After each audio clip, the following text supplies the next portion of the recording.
Mtazamaji wa Mbayu TV, utakumbuka siku ya jana zilitolewa taarifa na Chama cha Demokrasia na Maendeleo Chadema kwamba mwenyekiti wake taifa Tundu Antipas Lissu amekamatwa alipokuwa katika mkutano wa hadhara, na mara baada ya kumaliza mkutano akakamatwa na jeshi la polisi huko wilaya ya Mbinga mkoani Ruvuma. Na chama cha wanasheria nchini Tanganyika chini ya rais wake wakili Boniface Mwabukusi ameweza kuandika jambo hapa. Anasema kwamba tunafuatilia kujua nini kimejiri na kwa nini nguvu kubwa kiasi kile ikatumika eneo ambalo Chadema na wananchi walikuwa wakitumia haki yao ya kujumuika na kufuata sheria. Nguvu iliyotumiwa na polisi dhidi ya raia wasiokuwa na silaha yoyote sio tu matumizi mabaya ya sheria, bali ni hali inayoashiria kutokuwajibika na kukosekana kwa ustahimilivu wa kisiasa katika taifa letu. Kulikuwa na namna nyingi za kiuweledi ambazo zingeweza kufanyika bila rabsha wala risasi au mabomu ya machozi. Tundu Lissu sio tu kwamba ni mwanachama na kiongozi wa chama kikuu cha upinzani, huyu pia ni mwanachama hai wa TLS na ana haki ya kutendewa kwa mujibu wa sheria. Jeshi la polisi litoke na kutueleza sababu za kutumia nguvu ile dhidi ya raia na kwamba Tundu Lissu anashikiliwa kwa kosa gani. Tunafuatilia na kutafakari kuhusu jambo hili. Hayo ni maneno ambayo rais wa chama cha wanasheria nchini Tanganyika ameweza kuandika kupitia akaunti yake ya mtandao wa X, zamani Twitter. Ameandika vitu kama hivyo baada ya siku ya jana majira ya jioni hivi kuwepo kwa taarifa nyingi ambazo zinaeleza kukamatwa kwa mwenyekiti wa chama cha Demokrasia na Maendeleo Chadema, ambapo alikuwa amekamatwa alipokuwa katika mkutano kule Ruvuma. Na itakumbukwa chama cha Demokrasia na Maendeleo Chadema wana agenda ambayo inasema no reforms no election, agenda ambayo inasema kwamba kama chama cha Demokrasia na Maendeleo hatoweza kushiriki katika uchaguzi mkuu ambao umepangwa kufanyika mwezi wa 10 mwaka huu pasi na mabadiliko ya kisheria kuweza kufanyika, kwa maana ili wao waweze kuingia katika uchaguzi mkuu basi ni lazima sheria za masuala mazima ya kiuchaguzi ziweze kurekebishwa, na zikishakwisha kurekebishwa basi wao wataingia katika uchaguzi. Imekuwa ni vitu ambavyo vimezungumzwa kwa muda mrefu sana, na wamezunguka katika mikoa mingi zaidi. Tumeona wamezunguka mkoa wa Mbeya walipoanzia, wameelekea kule Rukwa, wamekwenda Songwe, wamekwenda Iringa, wamepita Njombe, wamekwenda Mtwara, wameingia Lindi, wamepiga kote huko. Na hizo ni kanda mbili kichama. Unazungumzia kanda ya Nyasa ambayo walianza nayo, na katika kanda ya kusini ni kanda ya pili. Bado hawajaelekea kanda ya Pwani, hawajaelekea kanda ya kati, bado kanda ya Serengeti, kanda ya Victoria. Ni kanda ambazo wametueleza kwamba watazipitia kuhakikisha kwamba ajenda hii inatembea. Lakini pia wakiwa wanapita katika mikutano hii wamekuwa wakieneza kwamba wanachama wa chama cha Demokrasia na Maendeleo Chadema wanapaswa kukichangia chama chao kupitia kampeni ya Tone Tone, kampeni ambayo inahamasisha kuchangisha pesa kidogo kidogo kutoka kwa wanachama kidogo kidogo, kila mwanachama aweze kutoa kwa ajili ya kuendesha chama hicho cha kisiasa nchini Tanzania. Hivi sasa tunasubiri taarifa kutoka jeshi la polisi ziweze kutoka na kutoa ufafanuzi wa hiki ambacho kimekuwa kikizungumzwa zaidi na chama cha Demokrasia na Maendeleo Chadema, lakini zaidi na kwa ukubwa wake kimejadiliwa na wadau wengi katika mitandao mbalimbali ya kijamii.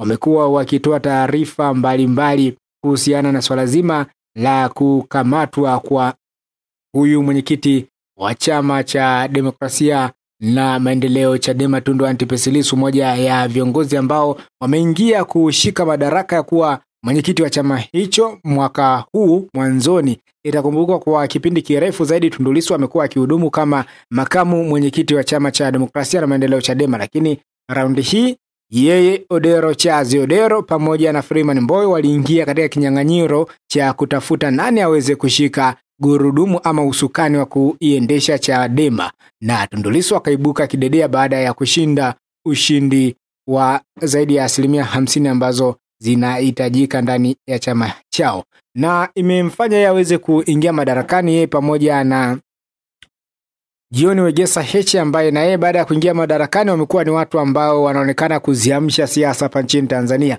Wameleta kuwa na mijadala mingi ya kisiasa hapa nchini Tanzania, hususan katika hoja yao hii ya no reforms no election, hoja ambayo imekuwa kila kukicha inakuja na sura mpya, hoja ambayo inaonekana kila kukicha inazidi kuwaingia watu. Kila makundi ya watu ambao wanazijadili siasa za nchi hii hawatosita wala hawatoacha kuijadili hoja ya no reforms no election. Na amekuwa akipita akizungumza sana Tundu Lissu kwamba no reforms no election, hatutashiriki uchaguzi, hawahitaji njia ya amani. La sivyo, ili wao waweze kushiriki uchaguzi wanahitaji kuhakikisha kwamba yanafanyika marekebisho ili kusudi uchaguzi uweze kuwa huru na haki, kwa kile ambacho wao wamekuwa wakidai kwa muda mrefu kwamba uchaguzi ambao umekuwa ukifanyika hapa nchini Tanzania wamekuwa wakinyanyaswa. Uchaguzi ambao zimekuwa zikifanyika hapa nchini Tanzania wamekuwa wakinyang'anywa. Amesema anasikitishwa na kuona mwalimu ambaye anafundisha shule kabisa anaenguliwa jina lake kwa kigezo cha kushindwa kusoma na kuandika, kitu ambacho kilimfanya hadi yeye akabaki anashangaa. Lakini pia amekuwa akishangaa vitu vingi, wanakwenda kurudisha form kwa ajili ya kuweza kupitishwa kama wagombea wa chama husika, wanakuta ofisi zimefungwa. Akatolea mfano hadi kwa mbunge mmoja wa chama chao huko katika mkoa wa Morogoro, na alikutana na swala kama hilo, anakwenda kurudisha form lakini akakuta ofisi imefungwa. Muda ambao mkurugenzi anarudi, muda ulikuwa umekwisha kusogea, ilikuwa mida ya saa 12. Mkurugenzi akamjibu kwamba umechelewa. Kwa maana hiyo akawa amekosa sifa ya moja kwa moja ya kugombea ubunge katika eneo husika. Kwa hiyo ni vitu ambavyo wao wanaona kabisa vitakuwa vinawarudisha kule kule, kama ambavyo wakishiriki uchaguzi katika msimu huu ama wakishiriki uchaguzi hivi sasa, ni vitu ambavyo vitakuwa vikiendelea kutokea, na mwisho wa siku wao kama Chadema watakuwa hawafaidiki na chochote, na mwisho wa siku watakuwa wakitumia gharama kubwa, kitu ambacho hawapendi kuona wakiingia huko. Na ili waweze kuwa wanashiriki uchaguzi ambao hata wenyewe wanakuwa na imani nao, ni lazima kwanza marekebisho na sheria za kiuchaguzi ziweze kufanyika. Ni ajenda ambayo ametembea nayo kwa muda mrefu, lakini imeweza kuwa kama stop kwa siku moja hii ya leo, na sidhani itakwenda kuwa kwa muda gani itasimama. Watu wataanza kujadili sana masuala ya kukamatwa kwa Tundu Lissu baada ya siku hapo jana kuweza kukamatwa. Lakini TLS chini ya rais wake Boniface Mwabukusi wao wameweza kutuambia kwamba wanafuatilia kwa ukaribu swala hili, na kwa sababu ni watu ambao wanahubiri haki, ni watu ambao wanasimamia sheria mbalimbali za nchi, basi tunaona wanaweza wakaja na jibu sahihi, kwa sababu kila mmoja hivi sasa amekuwa akijiuliza kwa nini akamatwe, kwa sababu jeshi la polisi mpaka hivi sasa wapo kimya. Nadhani taratibu za kiuchunguzi zitakuwa zikiendelea kufanyika na mwisho wa siku majibu yatakuja, lakini mpaka hivi sasa kila mmoja amekaa anasubiri kuweza kujua ni kwa nini Tundu Lissu amekamatwa. Kitu gani ambacho amekifanya Tundu Lissu kimepelekea yeye aweze kushikiliwa na jeshi la polisi huko Mbinga mkoani Ruvuma? Kila mmoja anajiuliza, lakini naamini majibu yatatoka, na kupitia Mbayu TV tutakufikishia majibu yote kuhusiana na sakata hili ambalo limeteka kurasa mbalimbali na vichwa mbalimbali vya mitandao ya kijamii. Bwana, hii ni Mbayu TV, nikukumbushe kama bado haujasubscribe katika YouTube channel yetu, basi hakikisha kwamba una subscribe, lakini pia hakikisha kwamba una like, una comment na kushare taarifa zote ambazo sisi tunakupatia wewe kila siku na kila saa. Pia unayo fursa ya kutufuata pale katika akaunti yetu ya Instagram. Huko sisi tunapatikana kwa jina la Mbayu TV. Utufuate huko kwa ajili ya kuzungumza na kushare vitu vingi zaidi. Nite David Edward, uwe na siku njema.